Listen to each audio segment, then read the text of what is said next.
Nah ini kan nanti akan dicek oleh penyidik. Ya kalau seandainya ya dananya itu ya dari Harvey yang ya hasil predikat krim itu memang dari korupsi, ya bisa disita lah. Sekarang kan perkara ini kan baru baru sifatnya kan belum TPPU. Di sidang kan sekarang predikat krim namanya, perkara pokoknya. Perkara pokoknya apa ya? Korupsi. Nah setelah selesai itu nanti pasti akan diselidiki aliran dananya. Hasil dari kejahatan korupsi yang merugi negara sekian triliun itu, pasti penyidik berkewajiban untuk menindaklanjuti aliran dana tersebut.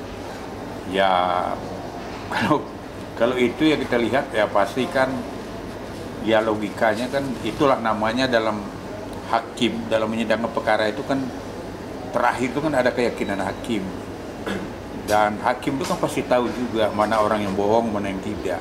Nah itulah hakim itu diberi kelebihan wewenang. Itu kan dalam memutus perkara hakim itu kan berdasarkan undang-undang, kemudian jurisprudensi, ya. Nah kemudian keyakinan hakim. Nah, jadi orang mau berbohong mau apa ya silahkan saja, ya kan. Tapi hakim nanti ya, dia bisa membuat keputusan apakah keterangannya ini diterima atau tidak. Ya kalau tidak ya berarti kan ya nanti di keputusan akan dibunyikan sama mereka.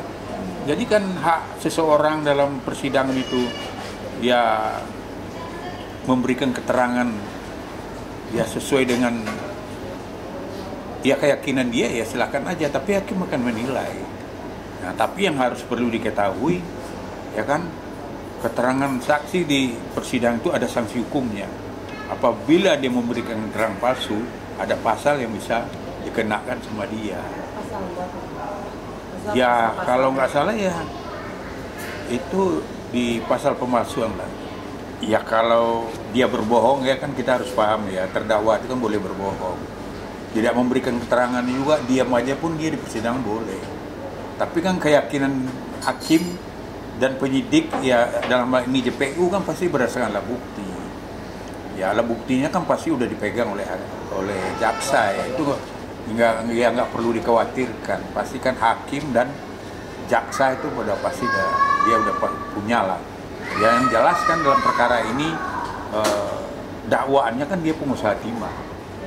Itu dalam dakwaan ya yang nyampe di persidangan ini, yang disidang itu kan perkara korupsi yang terjadi di PT Timah ya, iya termasuklah dia pelakunya yang jadi terdakwa. Jadi masyarakat harus paham aja lah ya, kalau bohong itu hak dia ya. Kalau menyangkut uang negara itu ya perlu kita tahu juga, itulah kan negara dalam hal ini ya pihak dari penyidik kejaksaan JPU kan sudah menghadirkan ke persidangan. Berarti kan perkaranya tidak main-main, ya kan? Kita minta ya kasus ini benar-benar lah ya diproses, dihukum seberat-beratnya. Karena jangan sampai ada, kan sekarang lagi apa ya, di masyarakat itu kan banyak keadilan itu banyak yang ya kata orang ya tumpul tajam ke atas ya. Tumpul ke bawah, tumpul ke atas, tajam ke bawah. Nah, jangan sampai itu terjadi lagi dalam perkara ini. Ya kalau masalah dia nggak tahu penghasilan suaminya ya, secara teori logika ya menurut saya ya nggak mungkin juga ya. Pasti dia tahu lah. Namanya suami istri itu kan dalam undang ya kan ada keterbukaan. Suami istri itu kan pendapatan. Mungkin orang pacaran aja udah bisa tahu loh, apalagi udah masuk ke persidangan. Udah masuk dalam menjalani rumah tangga antara mereka berdua. Dan kalau masalah pisah harta itu, nah kalau pisah harta kan ya nanti itu tugasnya penyidik jaksa. Ya waktu pernikahan itu mungkin kan udah dicatat aset masing-masing ya. Misalnya Harvey dia punya apa aja, kemudian si Sandra Dewi punya apa aja.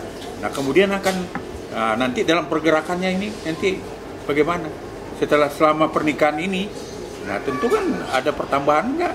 Ada peningkatan. Nah terus ini kan ya ini yang akan diselidiki oleh penyidik.